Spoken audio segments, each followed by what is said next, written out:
라오스에서 시공 중인 대형 수력발전댐 일부가 붕괴되면서 물이 인근 마을을 덮쳤습니다. 수백 명이 숨지거나 실종된 것으로 파악됐는데요. 전화 연결해서 현장 상황 전해드리겠습니다. 여름철을 맞아 수련회와 여름 캠프를 위해 바다나 계곡을 찾는 교회들이 많아지고 있습니다. 여름철 물놀이 안전점검 요령을 알아봅니다. 미디어의 영향력이 확대되고 있는 가운데 기독 웹 드라마가 제작되고 있어서 관심이 모아지고 있습니다. 기독 문화 콘텐츠로 주목받고 있는 드라마 제작 현장을 찾아가 봤습니다. 개신교계가 오는 8월에 개최되는 할랄 푸드 페스티벌이 특정 종교에게 편향된 정책이라고 항의하고 있습니다. 주최 측은 외국인 관광객을 유치하기 위한 사업이라면서 강행하겠다는 입장입니다. 탈북한 청소년들을 위해 사역하는 교회가 있습니다. CTS 연중기회 다음 세대 대한민국의 희망입니다. 시간에는 탈북민 자녀들을 보듬고 함께 꿈을 키워가는 마을 목회 현장을 소개해드리겠습니다.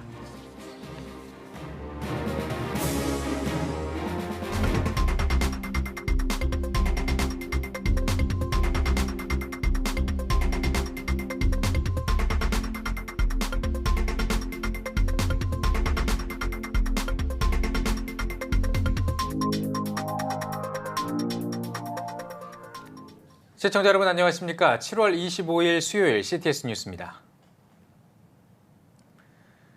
현지 시간으로 지난 23일 라오스 수력 발전댐이 붕괴되는 사고가 발생했습니다. 이번 사고 때문에 인근 지역 마을 여러 곳에 홍수가 발생해서 100명 이상이 실종되고 6천여 명의 이재민이 발생했다고 합니다. 네, 이와 관련해 현지 주민 직접 전화 연결해서 자세한 소식 들어보겠습니다. 선생님 나와 계십니까? 네, 안녕하세요. 예. 자, 한국 기업이 건설하고 있던 그 라오스 댐이 붕괴하는 사고가 발생했다. 이런 지금 소식이 전해지고 있는데요. 현지 상황이 네네. 정확히 어떤지 좀 알려주십시오. 지금 현재 보조댐이 붕괴가 돼갖고, 예. 그 마을에 있는 사람들이 피해가 굉장히 크고요. 예. 어젯밤 10시 이 나라 기준으로 사망이 189명, 실종이 270명, 그리고 거주지를 잃은 주민들이 1678명이라고 정부가 공식적으로 발표를 했습니다. 예. 네.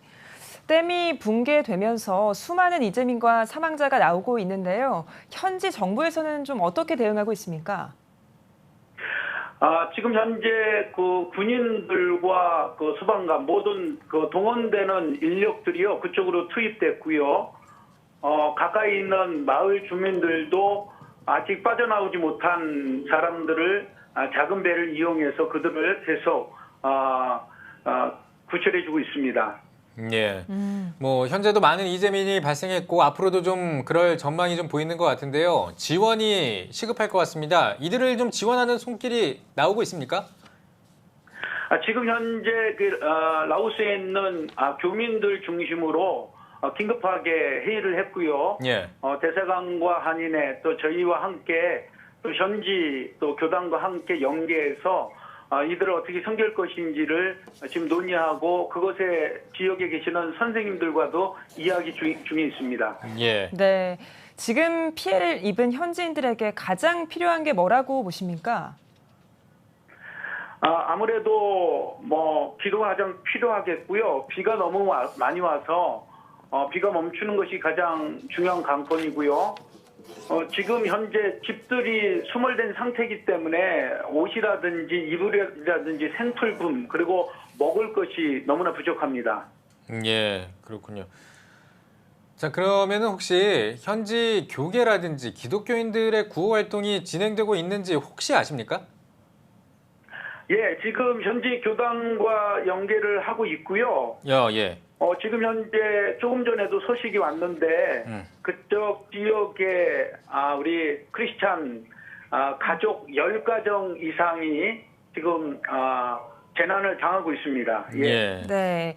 이번 댐 붕괴 사건이 말씀해 주신 대로 한국 기업과 관련이 돼 있는데 좀 어려움이 상당할 것 같습니다. 현지 언론이나 정부 차원에서는 어떤 대응 방안이 좀 나오고 있나요? 지금 현재는 정부로서는 재난을 당했던 사람들을 먼저 구출하는 것이 우선이고요. 네. 그 이유는 어떻게 할지는 모릅니다. 근데 현 정부로서 그 일을 감당하기는 힘들 것 같고요. 아무래도 한국 기업이 관련돼 있기 때문에 한국 차원에서도 이런 부분에서 지원이 필요합니다. 예. 그럼 혹시 이번 사고 때문에 글쎄요, 저희는 이제 그 현지 교회들 피해를 좀 궁금해하는데 혹시 그 현지 교회들 피해 상황도 좀 알고 계신 게 있으신가요? 지금 그쪽 지역이 정식적으로 이 나라 교단에서 통계로는 21교회가 있고요. 예. 그리고 12교회 건물이 지어져 있는데 정도 수는 약 한 2,478명 정도 있습니다. 예. 그중에 그 수몰 지역에 제가 알기로는 그렇게 많은 성도들은 없지만 그럼에도 불구하고 우리 신실한 성도들이 10여 가정이 지금 피해를 보고 있다라는 소식이 들어왔습니다. 네. 선생님, 마지막으로 한국교회 성도님들이나 한국교회에 요청하시고 싶은 부분들 혹시 또 바라는 점들이 있다면 말씀해 주시죠. 지금 남쪽과 북쪽, 라오스 전체가 우기처리로 비가 엄청나게 많이 오고 있어요. 지금 메콩강 수위도 거의 위험수위에 올라와 있고요. 가장 중요한 것은 비가 멈추는 겁니다. 비가 멈춰야만이 재난을 겪고 있는 주민들이 그래도 덜 고생합니다. 그래서 한국교회에서 비가 멈추기를 위해서 기도하고 특별히 이번 기회에 복음이 또 들어가는 좋은 기회가 됐으면 좋겠습니다. 네. 이번 사고로 인한 피해가 큰 만큼 한국교회 기도와 지원이 절실해 보입니다. 하루속히 복구가 이뤄지길 바라겠습니다. 선생님, 오늘 귀한 말씀 고맙습니다. 네, 감사합니다. 네. 네, 다음 소식 전해드리겠습니다. 최근에 SNS를 보면 반기독교적이고 반성경적인 문화가 넘쳐납니다. 그래서 부모들은 우리 아이들에게 마음 놓고 보여줄 건전한 콘텐츠가 더욱 필요한 실정인데요. 네, 이런 가운데 청소년들을 위한 기독교 웹드라마가 제작되고 있어서 주목받고 있습니다. 유현석 기자가 취재했습니다.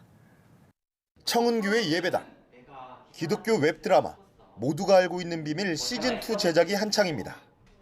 으뜸 지역 아동센터라는 공간을 통해 사회의 어두운 현실을 꼬집고 웃음과 감동적인 요소를 더해 드라마의 주제인 생명의 소중함을 표현하고 있습니다.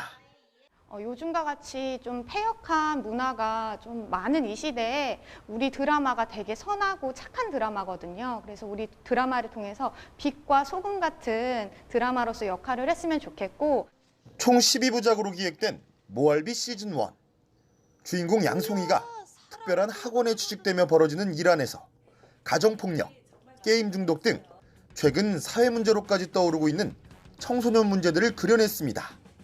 시즌2는 아무것도 두려울 것 없이 살다가 세상에 혼자 남겨질 위기에 처했던 주인공 양송이가 으뜸 지역아동센터를 통해 변화하고 성장하는 이야기를 다뤘습니다. 수많은 어른과 아이들을 깨우는 내용을 통해 따뜻한 감성을 전해줄 예정. 특히 이번 웹드라마에서 기획과 연출을 맡은 기독배우 이아린 씨는 퀴어 영화제 등 반기독교, 반성경적인 문화 콘텐츠가 세상을 잠식하고 있는 이때 하나님께서 주신 재능과 은사로 다음 세대를 위한 웹드라마를 제작하게 됐다고 기획 의도를 밝혔습니다.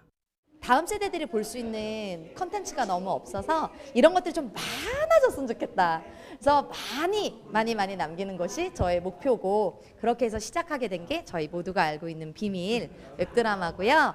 특히 김혜진, 하주영, 노성은, 박한나 등 기독 배우들이 재능 기부로 총출동해 기대감을 높이고 있습니다. 모알비 시즌2에 출연한 배우들은 제가 정말 많이 부족하다는 것을 알게 돼 너무 감사한 시간이었다고 고백했습니다. 또한 정말로 하나님의 작품이고 주님이 만들어가고 계시는구나라는 생각이 들었다며 한국교회 미래인 다음 세대 청소년들을 위해서 더욱 열심히 연기하고 있다고 소감을 밝혔습니다. 또 여러 가지 많은 문화사역을 하고 있으니까요. 이 모알비뿐만 아니라 그런 문화사역 안에서 좀 건강하게 계속해서 하나님의 나라의 복음을 전하는 많은 사람들이 세워지는 통로가 됐으면 좋겠다고 저는 생각합니다. 정말 상처받고 어려움을 겪는 아이들이 정말 많은데, 그 아이들이 정말 하나님의 사랑이라는 것을 느끼면서 정말 변화할 수 있는 그런 드라마를 저희가 지금 계속 제작하고 있고요. CTS 뉴스 유현석입니다.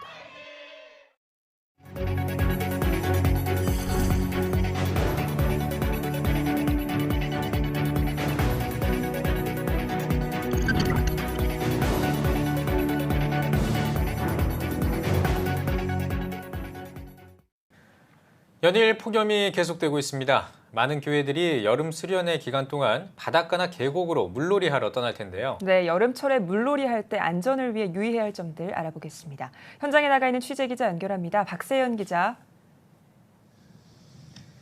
네, 저는 경기도 양평군 용문면 광탄리 광탄유원지에 나와 있습니다. 네. 그 여름철 물놀이 해마다 이제 사고 소식이 들려오는데요. 올 여름에 안전을 위해서 어떤 부분에 좀 유의해야 될지 좀 알려주시죠. 그렇습니다. 먼저 선크림을 듬뿍 발라야 되고요. 준비 운동도 충분히 하시고 들어가셔야 됩니다. 예. 구명조끼를 입을 경우에는 공기가 충분히 들어간지 확인을 하시고 입수를 하는 것이 중요합니다. 계곡 같은 경우에는 밖에서 봤을 때랑 안에서 직접 들어갔을 때랑 물높이와 물살이 다른 경우가 많기 때문에 주의하셔야 되는데요. 물높이는 배꼽 아래 정도까지가 적당하고 물살이 확인이 되지 않은 곳에는 함부로 접근하지 않으시는 것이 안전하겠습니다.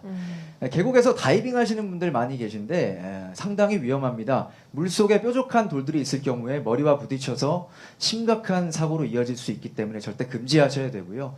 또 음식을 많이 드시거나 또 음주 후에 수영하시는 것도 절대로 해서는 안 되겠습니다. 네, 또 물에서 나와야 할 때도 알고 있어야 할 것 같아요. 네, 그렇죠. 갑자기 수영하다가 몸에 이상이 생기는 경우가 있습니다. 경련이 일어난다거나 입술이 파래진다거나 또 얼굴이 당긴다거나 피부에 갑자기 이상이 생긴다거나 이럴 때는 즉시 물에서 나오셔야 합니다. 물속에 오래 있을 경우에는 체온이 낮아지는 경우가 있기 때문에 적당히 누시고 나오셔서 충분히 휴식을 취한 후에 다시금 입수하는 것이 중요하다고 볼 수 있겠습니다. 네. 그럼 만약에 물놀이를 하다가 물에 빠졌다. 그럴 때는 네. 어떻게 해야 될까요? 그렇죠. 실제 상황이 발생했을 때 쉽지는 않겠지만 몸에 힘을 빼고 숨을 참는 것이 가장 안전하다고 합니다. 그렇게 했을 때 몸이 물에 뜬다고 하거든요. 참고를 해주셨으면 좋겠고요. 목격자의 경우에도 직접 구출보다는 신고가 우선입니다. 그런데 정말 상황이 급해서 구조를 해야 된다라고 하면 물에 빠진 사람이 힘이 빠졌을 때 그 상황에 구조 활동을 펼치는 게 그래도 안전하다고 합니다. 만약에 호우적대고 있는데 구조를 섣불리 시도했다가 같이 휩쓸리는 경우가 있기 때문에 주의를 하셔야 될 것 같습니다. 그리고 주위에 튜브라든지 도구가 있으면 그것들을 적절히 활용하는 것도 하나의 방법이 될 수 있을 것 같습니다. 네, 일단 물에 빠졌을 때는 몸에 힘을 최대한 빼는 게 중요하겠고요. 누군가 또 빠졌을 때 섣불리 물에 들어가지 않고 신고를 하는 게 우선이 되겠습니다. 예. 이런 요령들을 좀 잘 지켜서 사고를 예방하는 게 가장 중요하겠습니다. 박세연 기자, 현장에 전문가 한 분을 모셨다고요? 그렇습니다. 제 옆에 지금 양평소방서 구조대장 류봉현 대장님 나와 계십니다. 안녕하십니까? 예, 안녕하십니까. 오늘 무려 소방차를 끌고 이쪽에 오셨습니다. 언제 출동을 하셔야 될지 모르기 때문에 급박한 상황에서도 시간을 내주셨는데요. 감사드리고요. 실제로 상황이 발생했을 때 어떻게 신고를 해야 되는지 신고 요령 좀 알려주시면 좋겠습니다. 예.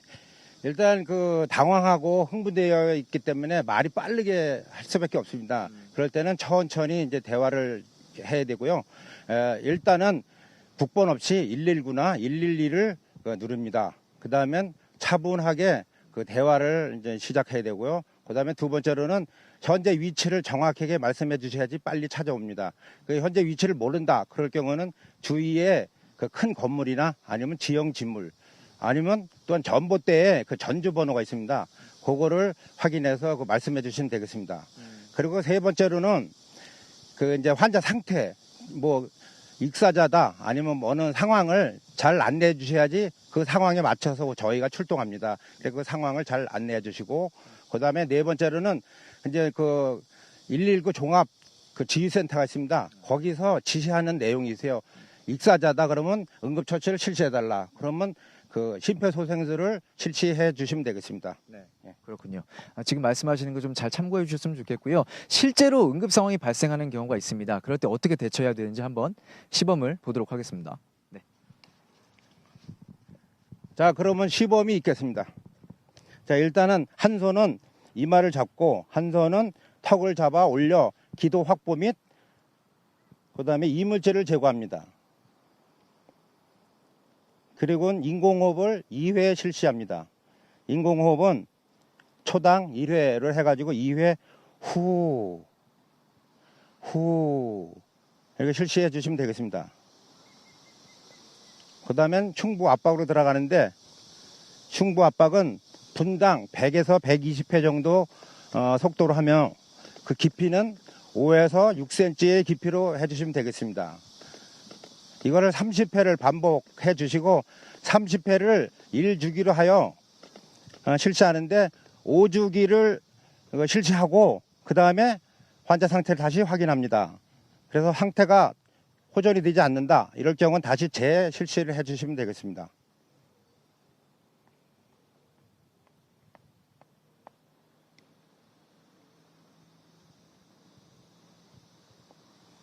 예, 계속 실시해 주시고요.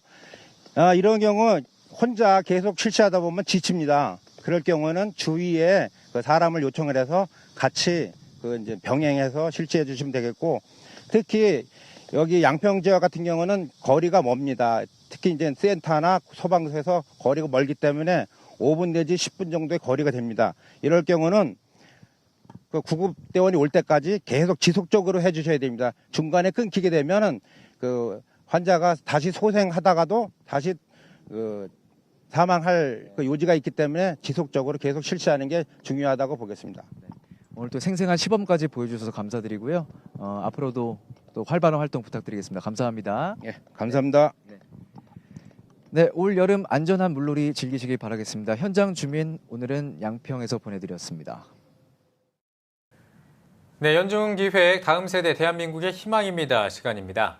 CTS 뉴스는 지역사회의 필요를 채워주고 주민들과 소통하는 마을 목회의 다양한 사례를 통해 다음 세대를 세워가는 방안을 모색하고 있습니다. 네, 오늘은 탈북민 자녀들의 벗이 되고 있는 마을 목회 현장을 찾아가 봤습니다. 북한 선교에 대한 비전을 품고 탈북민 자녀들을 위한 공동체를 만들면서 작은 통일을 이뤄가고 있다고 하는데요. 김인혜 기자입니다. 대전광역시 서울 관저동. 이곳에 위치한 한 그룹홈에 엄마와 두 자녀가 찾아왔습니다. 탈북민 엄마를 따라 지난 5월 중국에서 입국한 13살 미니와 12살 상우. 당장 초등학교 입학을 앞두고 한국말 때문에 걱정이 많습니다. 한국말이 전혀 안 되는 거잖아요. 네, 전혀 안 되고 있어요. 얘 지금 불안에 떨고 있어요. 지금. 그랬구나. 특히 중국 학교에서 친구들에게 심한 괴롭힘을 당했던 상우. 이 때문에 한국어 공부는 물론 정서 교육도 병행하면서 점차 한국에 적응해 가기로 했습니다. 친구들끼리 치료가 되고 회복도 되고 그러더라고요. 죽을 고비도 넘고 왔는데 잘 하겠죠. 국내 탈북민 3만 명 시대.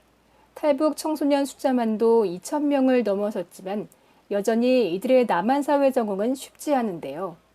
탈북민 자녀들의 사회 적응과 학업을 도우며 통일 시대에 필요한 인재로 양성하는 마을이 있습니다.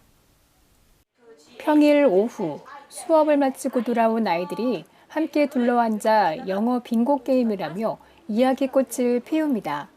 학교 친구들과 견학을 다녀온 얘기, 인기 아이돌 얘기, 평범한 일상들이지만 몇 년 전까지만 해도 특별한 일이었던 것은 아이들 모두 이곳 동서남북 그룹홈에 거주하는 탈북민 자녀들이기 때문입니다.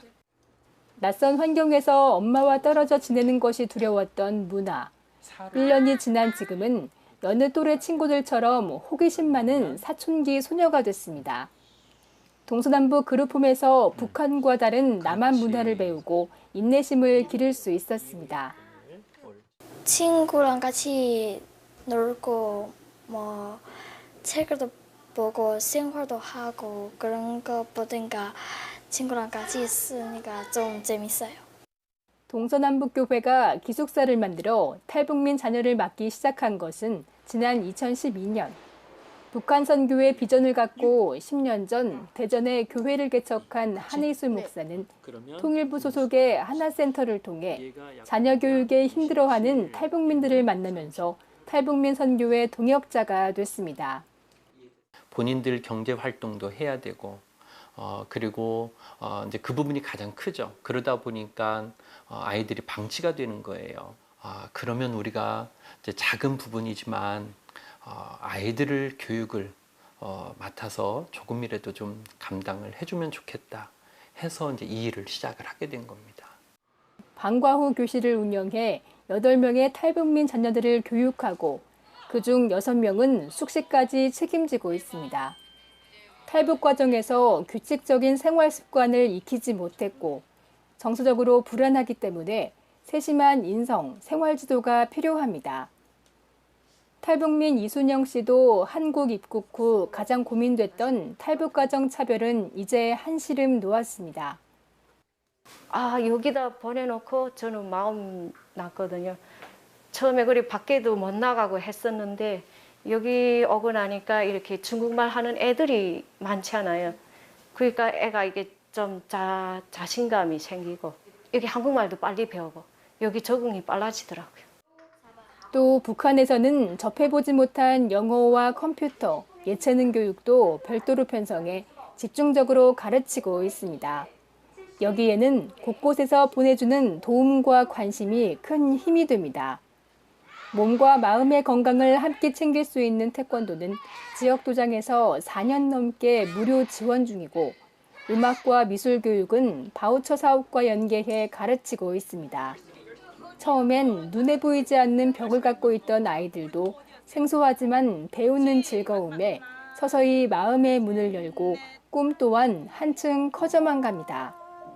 이 아이들도 충분히 이곳에 와서 잘 적응하고 친구들과의 관계에서도 충분히 잘 해낼 수 있는 아이들이구나 이런 거를 좀 많이 느껴가지고 제가 뭐 할 수 있는 한 도와줄 수 있는 안에서는 많이 도와주고 싶고 우리 제자들을 이렇게 지내다 보면 많은 모습들이 이제 건강한 모습들이 좀 느껴진다 그럴까요?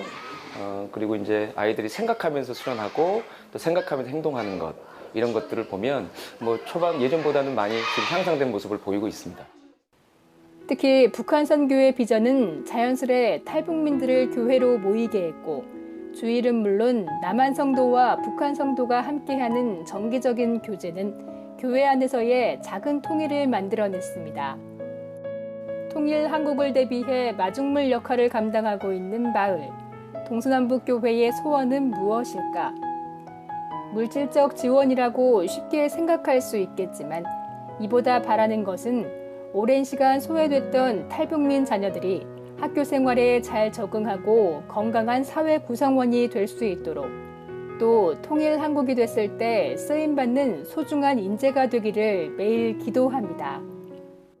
이 아이들과 함께 이제 생활하면서 자연스럽게 복음이 전해지는 또 이 아이들의 생활 공간인 그 아파트 단지에도 복음이 전해질 수 있겠다 이런 생각을 하고요. 그 지역마다 탈북민들이 있는 지역마다 교회들이 이런 작은 공간을 마련해주면 그분들이 이곳에 와서 함께 할 수 있는 공간이 될 수 있지 않을까. CTS 뉴스 김인혜입니다. 기독교계의 반발에도 불구하고 2018 할랄 푸드 페스티벌이 오는 8월에 예정대로 개최될 것으로 보입니다. 기독교계는 할랄 푸드 페스티벌이 특정 종교에 편향된 정책이라고 반발하면서 페스티벌을 주최하는 한국관광공사에 항의의 뜻을 전달한 바 있습니다. 이에 관광공사 측은 이번 페스티벌은 동남아권 이슬람 국가를 목표로 하는 외국인 관광객 유치 사업이라면서 이번 페스티벌은 이미 개최하기로 한 것이고 예정대로 진행될 것이라는 입장을 밝혔습니다. 기독교윤리 실천운동이 지난 5개월 동안 진행한 청년 부채 제로 캠페인 결과를 발표합니다. 기윤실은 이번 보고회에서 청년 부채 제로 5차 캠페인에 대한 내용과 결과를 보고하고 부채 해방 운동의 향후 계획과 교회와의 협력 방안 등을 모색할 계획입니다. 빚을 내는 청년에게 빛이 나는 청춘을 주제로 지난 3월부터 7월까지 진행된 캠페인에는 청년들 20명이 참여한 것으로 전해졌습니다. 청년 부채 제로 캠페인 보고회는 오는 31일에 열릴 예정입니다. 한국장로교 총연합회가 미 서부지역 연합회에 이어 동부지역에 연합회를 설립했습니다.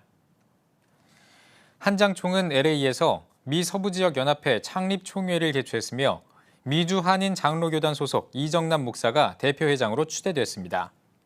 한장총은 이어 23일에 미 동부지역 연합회 창립 총회를 열고 뉴욕 세임 장로교회 박태규 목사를 대표회장에 미래 비전교회 김진화 목사를 사무총장에 선임하는 등 임원진을 구성했습니다. 한장총 유중현 대표회장은 한국 장로교회의 신학과 전통을 이어나가고 미주 지역 한인 장로교회 정체성을 확립하기 위해 미주지회를 설립하게 됐다고 소감을 밝혔습니다. 미랄복지재단이 청년 암 환자의 자립을 지원하기 위한 리부트 프로그램의 후원을 시작합니다. 리부트는 청년 암 환자들의 사회 복귀와 자립을 돕기 위해 경제적, 정서적으로 지원해주는 프로그램으로 암 치료를 받은 뒤 완치 판정을 받은 19세에서 39세 환자들 중 오는 8월 31일까지 관련 분야 전문가들의 심사를 거쳐 총 10명을 선정해 후원할 예정입니다. 선정된 대상자들에게는 맞춤형 취업과 교육 서비스, 문화정서 지원 등의 혜택이 제공됩니다. 제26회 대한민국 기독교 미술대전 시상식이 열렸습니다. 한국미술인 선교회 주최로 열린 이번 시상식에서 김영주 작가의 작품 출애굽기 16장 4절이 대상에 선정됐습니다. 출애굽기 16장 4절은 이스라엘이 광야에 있을 때 하나님이 주신 만나와 그 은혜를 눈이 내리는 형상으로 표현한 작품으로 자유분방한 터치와 순수함이 높은 평가를 받았습니다. 변진미 작가의 꿈꾸라 153과 전경선 작가의 인생과 소망이 각각 우수상을 수상했으며 이 밖에도 특선 11명, 입선 38명이 선정됐습니다. 미국 이민자 보호교회가 이민지 복지 문제와 이민자 복지 교회에 대한 비전을 제시했습니다. 이보교 TF 위원장 조원태 목사는 지난 20일에 뉴욕 후러싱 제일교회에서 기자회견을 열고 오는 9월부터 올해 말까지 1차 사역을 시작한다고 밝혔습니다. 이날 이보교는 사진전을 통해 모은 수익금 12,000달러를 다카 드리머와 웹툰 작가 정호진 씨에게 지원하기로 했습니다. 한편 이보교는 오는 26일에 뉴저지에서 설명회와 무료 법률 상담 행사를 가질 예정이며 워싱턴에서 전국대회를 열고 이보교 운동을 미 전역으로 확대해 나갈 계획입니다.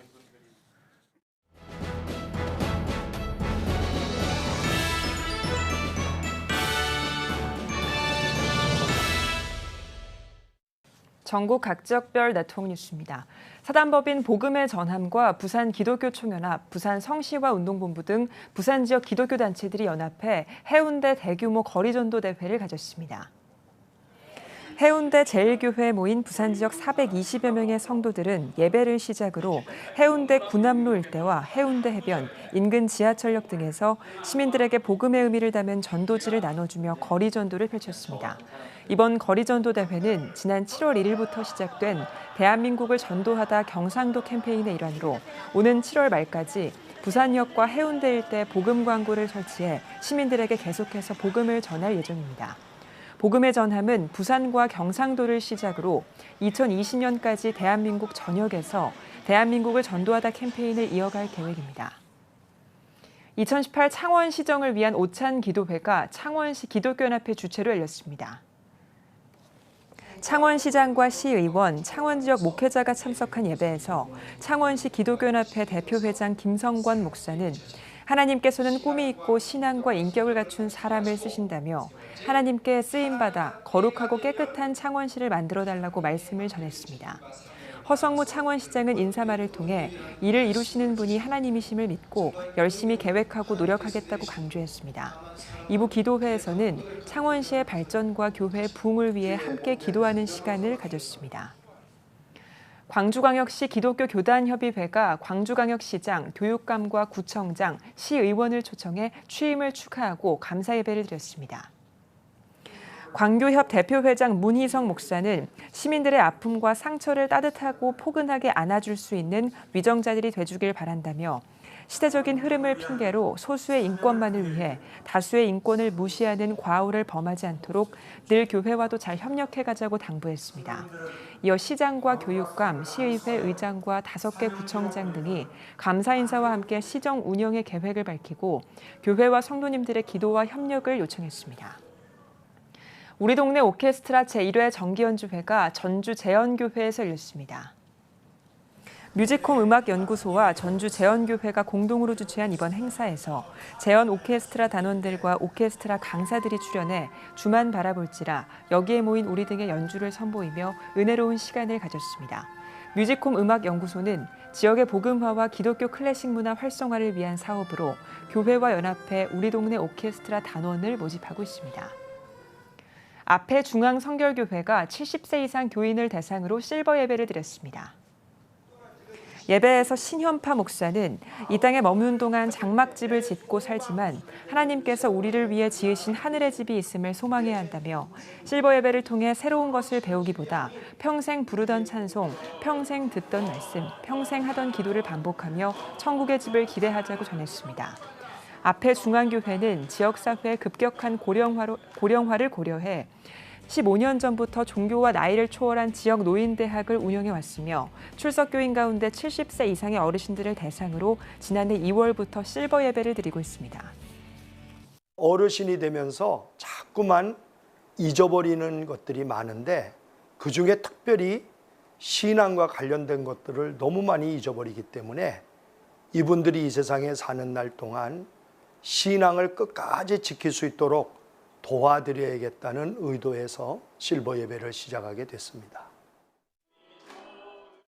CTS 뉴스는 다음 세대 대한민국의 희망입니다라는 슬로건 아래 매주 수요일마다 다음 세대를 활성화하기 위한 기획 보도를 이어오고 있습니다. 잠시 후 뉴스 더 보기 시간에는 통일시대 리더로 거듭날 탈북민 청소년에 대한 이야기를 나눠보겠습니다. 네, 특별히 탈북민 다음 세대를 위해 사역하는 강철민 목사님, 안광현 교수와 함께 탈북민 다음 세대의 현황과 한국교회 역할에 대해 논의하는 시간 갖겠습니다. CTS 뉴스 잠시 뒤에 뵙겠습니다.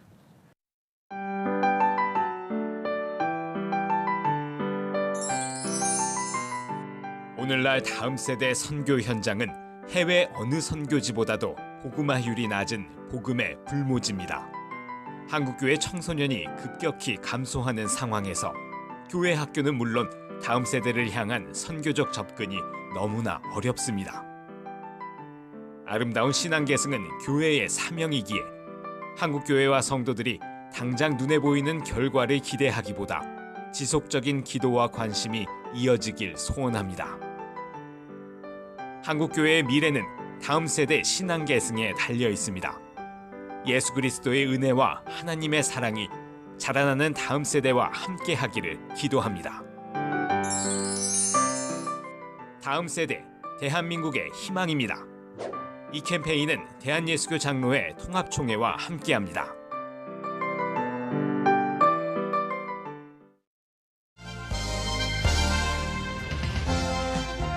여러분은 지금 CTS 뉴스를 시청하고 계십니다. 탈북민 3만 명 시대를 맞이했습니다. 하지만 정작 탈북민들은 우리 사회에서 적응하지 못하고 어려움을 호소하고 있는데요. 특별히 탈북민 청소년들을 향한 관심과 지원은 더욱더 절실한 상황입니다. 네, 오늘 뉴스 더 보기 시간에는 예장통합총회 새터민 종합상담센터 강철민 목사님, 그리고 유원대학교 안광현 교수님과 함께 탈북민 다음 세대에 대한 이야기 나눠보도록 하겠습니다. 두 분 어서 오십시오. 안녕하십니까. 안녕하세요. 네, 반갑습니다. 자, 먼저 우리 안 교수님께 질문을 좀 먼저 드리겠습니다. 남북 정상회담 이후로 또 이제 북미 정상회담도 생기면서 한반도의 평화 분위기가 좀 지속되는 그런 상황인데요. 통일 시대를 기대하면서 이제 탈북민들을 향한 관심도 좀 늘어나고 있는 실정인 것 같습니다. 특별히 탈북민 다음 세대, 우리 청소년들의 어떤 그 현황에 대해서 안 교수님께서 좀 소개를 해주시죠. 예. 예, 그렇습니다. 통일로 가는 길이 이제 멀기도 하고 난관도 있겠지만 남북 정상회담이나 북미 회담 등을 보면은 굉장히 저희들 희망적이고 한 발자국씩 통일에 가까워진다 볼 수 있습니다. 현재 대한민국에는 탈북민이 약 3만 2천 명이 거주하고 있습니다. 예. 그중 72% 2만 3천 명이 여성입니다. 그리고 다음 세대를 할 수 있는 19세 이하가 약 5천 명, 20대가 약 8,600명 있습니다. 1만 3천에서 4천 정도가 아마 다음 세대라 볼 수 있지 않을까 합니다. 예. 또한 이제 지난해 통계를 보면 초중고 재학생이 3,517명, 그다음에 9세 이하 취학 대상자가 1,250명이 됩니다. 예. 근데 세트민 청소년을 두 가지로 이렇게 분류해 볼 수 있는데, 첫째는 탈북을 해서 제3국이나 중국을 통해서 나온 탈북 청소년들이 있고요. 두 번째는 탈북 여성이 중국 체류 중에 중국인이나 또는 조선족과 결혼해서 탈북을 해서 데려온 아이들 그 두 가지가 있습니다. 그런데 네. 최근에 후자가 더 많이 있습니다. 그래서 이게 더욱더 이제 사회적 문제가 되지 않을까 생각하고요. 서울 경기에는 탈북 청소년도 많고 제3국에서 태어난 아이들이 서울 이외에 지방에도 거주하는 걸 보면은 훨씬 더 열악한 환경이다라고 볼 수 있겠습니다. 네. 자신의 고향을 떠나서 타지 이 대한민국 땅에서 살아가면서 참 탈북민들이 겪는 어려움이 많을 텐데요. 삶과 죽음의 경계를 넘어서는 탈북 과정도 만만치 않을 거고요. 그렇죠. 탈북 청소년들이 어떤 어려움을 겪고 있습니까? 예, 말씀하신 것처럼 정말 어려운 게 많았죠. 특히 세트민들 어른들도 남한 생활에서 어려움이 있습니다. 세 가지를 말씀드리면은 첫째는 경제적 어려움입니다. 이들이 이제 직업을 보면 대부분 제조업이라든지 숙박업, 음식업, 단순 노동자거든요. 그러다 보니까 월 평균 임금이 100에서 한 150만 원 정도가 취업자의 절반이 이릅니다. 그리고 300만 원 이상 급여를 받는 사람이 2%가 되지 않습니다. 네.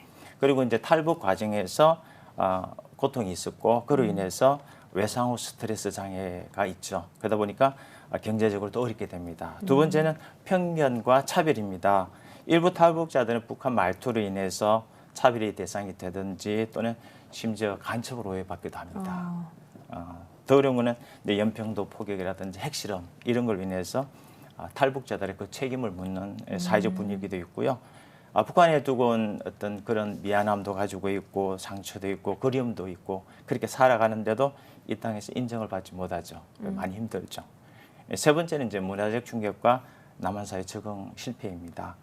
탈북자 중에서 북한에서는 배고파서 못 살겠다 하고 나왔는데 제3국에서는 말이 안 통해서 못 살겠다. 그리고 한국에 왔습니다. 몰라서 못 살겠다. 이게 문화를 모른다는 거죠. 분단 70년이 지난 이 북한 주민들은 우리와 얼굴이 같고 말은 통하는데 실제적으로 문화적으로 보면은 타문화권이라고 볼 수 있습니다. 네. 이 세트민 청소년들의 이제 가장 큰 어려움은 언어와 편견입니다. 그래서 특히 탈북 여성을 통해서 태어난 제3국에 태어난 중국에서 온 아이들 같은 경우는 한국말 전혀 못하죠. 중국어만 합니다. 알아듣지도 못하고 쓸 줄도 모릅니다. 어떻게 보면 이들은 다문화 가족이라 할 수 있습니다. 근데 하얀 도화지 상태에서 말 하나하나 배워가야 되고 역사 하나하나를 배워가야 됩니다. 그러니 얼마나 힘들겠습니까? 네. 네. 자, 이번에 강 목사님께 질문을 드리겠습니다. 자, 그러면요, 현재 정부에서 이 그 탈북한 다음 세대에게 어떻게 좀 지원을 하고 있는지 그 현황에 대해서 좀 소개를 해주시죠. 잘 이제 보도된 바와 같이 이제 90년 중반 이후에 네. 세트민들의 인원이 많이 증가했지 않습니까? 예. 그래서 정부에서는 97년에 북한 이탈 주민의 보호 및 정착 지원에 관한 법률을 제정을 해가지고 세트민들이 들어오시면 이제 다음 세대도 마찬가지고 예. 하나원이라는 곳에서 정착 지원 교육을 시키고 다양한 다백면의 이제 정착 제도를 통해 가지고 정착을 지원하고 있습니다. 예. 그 일반 세트민뿐만 아니라 다음 세트민 공통적으로 지원하는 내용을 보면은 정착금을 지원하고 있고 주거 지원을 하고 있고 취업 지원, 사회복지 지원, 교육 지원, 그다음에 정착 도우미, 보호 담당관을 통해서 지원을 하고 있습니다. 이 정착금 지원 같은 경우는 세트민 누구에게나 지급되는 기본금, 장려금, 또 가산금 등이 있고 주거 지원 같은 경우는 주택 알선, 주거 지원 같은 것이 있고 취업 같은 경우는 직업 훈련을 지원을 하고 그다음에 취업 보호 담당관을 통해서 취업을 할 수 있도록 지원을 하고 있습니다. 예. 탈북민들을 위한 정부의 지원책을 좀 살펴봤다면 한국교회는 이들을 지원하기 위해 어떤 것들을 하고 있나요? 연합 활동하고 아마 개별 교회에서 하는 활동이 있을 거라고 생각합니다. 연합적인 지원을 보면은 신앙적인 지원도 교육이라든가 그런 것도 생각해 볼 수가 있고 그룹 포럼을 통해서 주거지가 문제 되는 청소년을 지원을 하고 있고 그다음에 대안학교 교육을 통해 가지고 학력 지원 또 학급 지원 이걸 하고 있고 장학회를 통해서 장학금 지원 이렇게도 하고 있고 개별 교회도 이제 비슷하게 이렇게 활동들을 하고 있습니다. 예, 알겠습니다. 자, 안 교수님, 그 혹시 지금 탈북민들을 바라보는 이 남한 사람들, 남한 사람들이 탈북민을 어떻게 좀 바라보고 있는지 궁금하거든요. 어떻게 바라봅니까? 대한민국에 대해서 잘 적응하는 사람도 있고 또 세터민을 가족처럼 이렇게 대해주는 시민들도 있습니다. 예. 맞습니다. 그런데 이제 가족이라든지 고향이라든지 친구를 떠나서 타향에 정착하는 것이 쉽지 않은가 봐요. 생명을 한국으로 왔는데 적응하지 못해서 재입국을 하는 경우가 많습니다. 요즘에는 힘들다는 거죠. 그리고 하나원 입소한 탈북자가 하루 만에 정신병원으로 간 사례도 있었답니다. 그러니까 한국 사회에 적응하는 것이 그만큼 어렵다는 것이죠. 특히 요즘에 젊은 탈북 여성 중에서는 생활고가 있어서 그 해결하기 위해서 한국 남성과 결혼하고 싶다. 그다음에 차별에 대한 두려움 때문에 자기들은 탈북자가 아니라 조선족이다라고 이야기하는 경우도 있습니다. 네. 그리고 세터민 청소년 중에서 부모가 탈북민이라는 것을 속이고 숨기려고 하는 경우가 많습니다. 그만큼 사회인식이 좋지 않다는 거죠. 60대가 넘는 어르신들의 경우를 보면은 자신들이 일자리를 뺏는다. 그래서 돌아가라. 자유를 찾아서 탈북한 자기들 빨갱이다. 이런 말을 들을 때는 정말 힘들답니다. 세터민들이 우리에게 아마 기대하는 것이 경제적 지원이라든지 복지도 있을 겁니다. 그런데 내 형제나 내 가족처럼 따뜻하고 친근하게 대해주는 것이 그들의 속마음이나 그게 아닐까 하는 생각이 들고요. 우리 국민들이 정말 통일을 원한다면은 통일을 준비하는 마음으로 세터민과 먼저 통일을 이루는 것이 필요하지 않을까 생각합니다. 앞으로 이제 한반도 평화에 대한 분위기가 더 좋아지면은 아마 이 인식도 좋아지지 않을까 하는 기대는 가져봅니다. 네. 교수님 말씀처럼 정말 생명을 걸고 이 땅에 왔으니까 정말 잘 사회에 적응을 해야 될 텐데 혹시 지역사회에서 이들을 도울 수 있는 협력 방안들이 있을까요? 네, 그 현대사회는 이제 거버넌스 또는 자치분권 시대라고 합니다. 정부와 시민단체, 그다음에 지역, 교회 서로 협력하고 상생해야 될 겁니다. 복지는 이제 정부의 몫입니다만은 중앙정부, 지방정부가 세터민 청소년들에 대해서 사회에 적응할 수 있는 사회 프로그램이라든지 또는 장기적 관점에서 제도와 정책을 실현해야 된다고 생각을 합니다.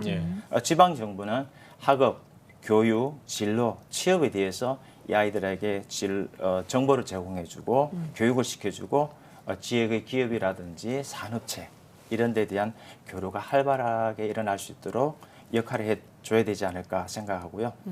그러나 이제 국가에서 하는 복지는 사각지대가 분명히 있습니다. 그 역할은 정부가 아닌 시민단체, 지역, 주민, 교회 이런 곳에서 해야 되지 않을까.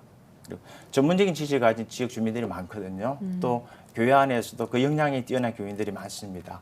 그들이 이 세터민들의 실태를 가지고 지방 정부와 연계해주는 그런 연결고리가 되면 좋겠다 하는 생각이 들고 이들이 같이 네트워크해서 협력해야 된다고 생각합니다. 특히 이제 교육 전문가라든지 기독 실업인들의 역할이 많이 중요해지지 않을까 그런 생각을 합니다. 그리고 이 세터민 청소년들 결국 우리 국민이죠. 우리 마을의 주민입니다. 그러니까 교회가 그 주민들 품는 그런 역할을 해야 된다고 생각하고 문제는 그들이 여기가 내 나라다, 내 조국이다 이런 확신을 가지고 살아갈 수 있는 그런 역할 과연 누가 해야 될까? 그건 우리 교회가 해야 되지 않을까 그런 생각을 해봅니다. 네, 알겠습니다. 자, 뭐 탈북민들을 이렇게 케어하고 또 탈북민 중에 다음 세대들을 이렇게 섬기기 위해서는 그들을 위한 전문 사역자가 참 필요할 것 같은데요. 맞습니다. 지금 현재 한국교회 안에서 이 탈북민 선교를 위한 전문 사역자 현황이 좀 어떻습니까? 시간이 좀 많이 갔지만 한 5그룹 정도가 활동을 하고 있다고 봅니다. 예. 초기에는 이제 우리 남한 목회자님들이 주로 중심돼서 있고 조금 지나서는 이제 평신도들도 함께 합류를 했고 그다음에 최근에는 이제 세터민들이 신학 공부를 하고 이제 목회자님 대신 그분들도 실무자로서 많이 활동을 하고 있고 또 세터민 평신도 사역자들도 다음 세대 세터민들을 위해서 많은 헌신들을 하고 있고 또 최근에는 해외 교포교회나 선교단체 그분들도 우리 한국에 와가지고 이런 세터민들의 정착을 위해서 다음 세대의 교육을 위해서 저희들과 같이 협력해서 이렇게 하고 있습니다. 대부분 이제 장기간 이렇게 활동하신 분들이 많으시고 또 지금 이제 소규모 그렇게 하시고 있고 또 재정적으로는 그렇게 더 활발하지 못한 그런 상태에서 이렇게 하고 계신다 이렇게 볼 수가 있습니다. 네, 탈북민 선교를 하는 전문 사역자 현황을 짚어주셨는데 이런 전문 사역자들이 더 올바르게 많이 양성돼야 탈북민 맞습니다. 선교도 잘 될 수 있을 것 같아요. 그래서 이런 전문 사역자들을 양성하기 위해서 지역 교회나 한국 교회가 좀 어떤 노력들을 할 수 있을까요? 특히 제가 잘은 모르겠지만은 앞으로 남북 관계가 진전이 되면은 더욱 활발한 사역이 필요하지 않을까 봅니다. 그래서 신학교 때부터 신학 수업 때부터 북한이나 또 세터민에 관한 그런 커리큘럼들이 좀 필요해서 이분들을 이 분야를 많이 공부한 우리 신학 하신 분들이 좀 필요하다 생각이 들고 이제는 개별 교회 안에서도 북한이나 세터민에 관한 이해를 위한 그런 소규모 아카데미나 학교 같은 프로그램들이 좀 필요하다 이렇게 생각을 해봅니다. 그래서 저희 교단 같은 경우는 세터민에 대한 이해를 증진하기 위해서 지난번에 매뉴얼도 제작을 해가지고 배포하고 전국 투어를 하면서 교단도 교육도 했습니다. 그래서 효과가 있고 반응도 좋았습니다. 다른 교단에서도 좀 이렇게 하면 어떨까 하는 그런 생각을 해보게 됩니다. 네, 알겠습니다. 자, 이제는 두 분의 비전과 계획을 좀 들어보고 싶은데요. 우리 안 교수님부터 어떤 계획이 있으신지. 비전이라기보다는 이제 기대하는 게 좀 있습니다. 이제 통일이 되면은 세터민들이 북한에 가서 어떤 일을 할 것이냐 굉장히 중요하거든요. 그걸 준비시켜야 되거든요. 그래서 통일 시대의 주역으로서 필요한 직업이 과연 뭘까? 그다음에 기업과 산업이 어떤 것이 들어가야 되냐? 4차 산업 혁명 시대에서 어떤 교류가 일어나야 하는지에 대해서 우리가 예측하고 준비해야 된다고 생각을 합니다. 또한 북한 청년은 북한 출신하는 게 훨씬 더 효과적이지 않을까. 그러기 위해서는 탈북 청소년들에 대한 인재 양성이 꼭 필요하다고 생각하고요. 그들이 이제 남과 북을 연결해 줄 수 있는 연결고리가 된다면은 앞으로 미래 한국은 굉장히 희망적이지 않을까 생각합니다. 그러기 위해서 이제 세터민 인재 양성이라든지 육성에 대해서 과감한 투자를 정부도 해야 되고 우리 교계도 해야 된다 그런 생각을 합니다. 근데 그 이전에 우리가 반성해야 될 게 하나 있습니다. 뭐냐면은 남한 땅에서 함께 살아가는 이 세터민들, 탈북민들을 함께 하나가 되지 못하는 거. 과연 한반도 통일을 우리가 바랄 자격이 있는가? 그런 기대를 할 수 있는가? 그것 먼저 우리가 새로운 생각을 해보는 것이 좋지 않을까 생각하고요. 이제 교회는 이 세터민들이 상생할 수 있는 공간이 되어주고 마을이 되어주고 성도들은 그들과 함께 인증해주고 부대끼며 살아가는 그런 넉넉한 자세가 우리한테 필요하다 그런 생각을 해봅니다. 네. 자, 우리 강 목사님의 계획은 어떤가요? 저도 교수님 말씀처럼 세터민 인재 양성에 저희가 좀 더 관심을 가져야 될 생각을 합니다. 신약 분야, 목회자 분야뿐 아니라 일반 분야도 일반 학문 분야에서도 세터민들의 인재가 필요하다 이런 생각을 하고 또 하나 접붙여 이제 첨가하면은 하나원 이후의 교육 프로그램들, 그러니까 정착을 잘 못하는 세터민들을 위한 그런 보충적인 재충전할 수 있는 프로그램을 저희가 좀 연구하고 개발하고 시행할 필요가 있다 이런 생각을 하고 이제 오늘 중심이 이제 다음 세대 아닙니까? 다음 세대를 위한 주말 프로그램, 방학 프로그램 이런 걸 통해서 세터민들이 좀 더 긍지를 갖고 또 잘 적응할 수 있도록 인재가 될 수 있도록 하는 노력들이 교회가 할 수 있는 저희가 비전과 꿈이 아닌가 이런 생각을 해봅니다. 네. 마지막으로 한국교회와 성도들을 향한 당부의 말씀도 들어볼 텐데요. 먼저 교수님께서 말씀해 주시죠. 하나님 나라는 과연 어떤 나라일까 고민해 봅니다. 한국 교회와 모든 성도들에 대해서 고민 한번 해봤으면 좋겠는데요. 성경에서 말한 작은 자의 하나님, 그다음에 약한 자의 하나님을 기억한다면은 이 세터민 청소들이 약한 자거든요. 그들에 대한 기도와 후원하는 게 우리의 역할이 당연히 해야 될 거 아닌가 생각하고요. 그들을 새로 얻은 내 가족이다, 내 조카다라고 생각하다 보면은 그들에게 더 따뜻한 것이 가지 않을까 생각됩니다. 우리 이제 통합적 교단 이야기를 좀 한다면은 아까 방송에 나온 그러한 교회들처럼 세터민 청소년을 위해서 66개 노회가 한 마을 목회, 한 통일 마을 목회를 만들어 간다면은 나중에 통일 이후에 그들이 사는 곳 66개의 고향에 교회가 세워지겠다 그런 비전을 가지고 보고요. 다른 교단들이 이렇게 많이 한다면은 북한 선교에 대해서 굉장히 큰 역할이 있지 않을까 생각합니다. 그리고 통일한국 시대는 분명히 이 세터민들이 굉장히 중요하고 중요한 힘이 되는 그러한 인적 자원이 될 것이라 봅니다. 그러기에 세터민들이라든지 그 자녀에 대한 교육과 사역은 매우 중요하고 또한 경제적인 뒷받침이 되어야 되거든요. 한국 교회가 우리 성도들께서 지원해 주시고 관심을 가져주시는 것이 저희 기도 제목입니다. 네. 네, 마지막으로 목사님 말씀 이어주시죠. 네, 저도 뭐 비슷합니다. 비슷한데 좀 더 추가를 하면은 지금은 이제 세터민들이 인원이 이렇게 좀 줄어들고 있지만은 앞으로 남북관계 변화에 따라서는 급증할 가능성도 있거든요. 그렇기 때문에 그런 걸 대비해서 저희가 미리 연구하고 준비하고 또 사역자들도 양성하는 그런 지혜가 필요하다 이렇게 생각을 하고 조금 더 말씀드리면은 제외 세터민, 그러니까 한국에 왔다가 유럽이나 이쪽으로 가서 또 이주하고 있는 그런 세터민에 대한 관심과 또 연구도 좀 지원도 동시에 필요하다 이렇게 생각을 해봅니다. 예, 네. 알겠습니다. 네, 오늘 뉴스 더 보기 시간에는 예장통합총회 세터민 종합상담센터 강철민 목사님 그리고 유원대학교 안광현 교수님과 함께 이야기 나눠봤습니다. 두 분 오늘 귀한 말씀 고맙습니다. 고맙습니다.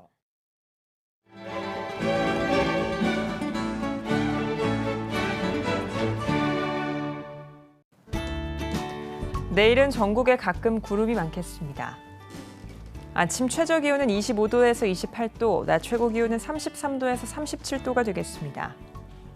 주간 날씨 예보입니다. 이번 예보 기간에는 고기압의 영향으로 대체로 맑은 날이 많겠습니다.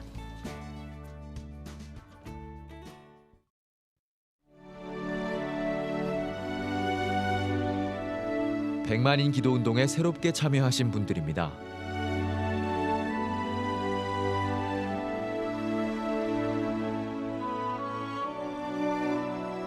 백만인 기도운동을 통해 보내주신 후원금은 국내는 물론 전 세계를 향한 CTS의 영상 선교 사역을 위해 소중하게 쓰이고 있습니다.